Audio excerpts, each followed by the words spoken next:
I came up with this idea that it should be kind of the 28th Amendment to the Constitution, right? That we have a right to be an expressive and imaginative population, and that it's actually an issue of security. That if we are not expressive, if our expression and if our ability to imagine the world differently is repressed, then we could be in trouble. We could be in danger.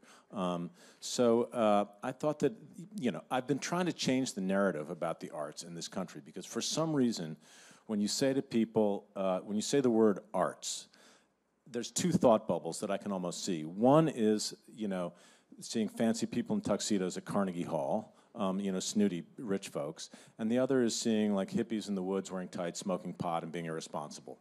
And that's not the deal. Arts are part of our lives every single day, and we just have to be conscious of it.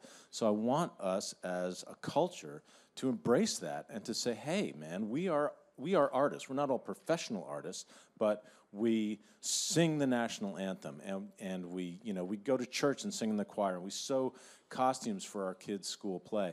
It's interesting. I don't know if you have kids, but if any of you have kids, no one here has kids. I'm the only one. Okay, some people have kids. So if you have kids, when they're 4 or 5 years old, they come home from school with something with the painting.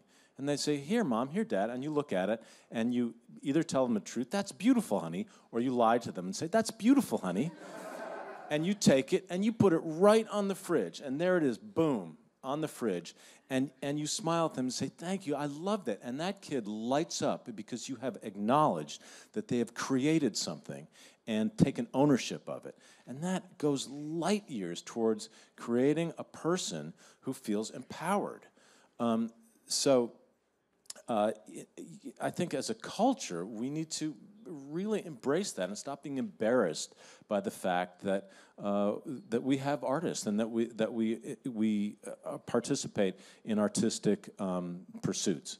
This has now become sort of a hackneyed quote because people say it so often. But during World War II, Winston Churchill's Minister of Finance came to him and said, we've got to take the money that we're putting towards supporting the arts and put it toward the war effort. And Churchill turned to him and said, then what are we fighting for?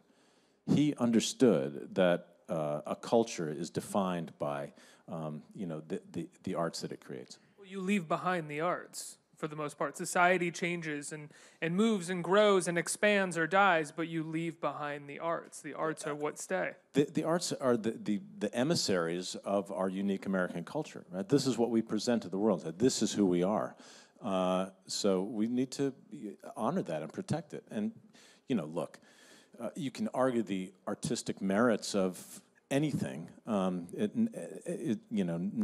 No two people are going to love the same things all the time, but that impulse to create and to share what we've created is of utmost importance.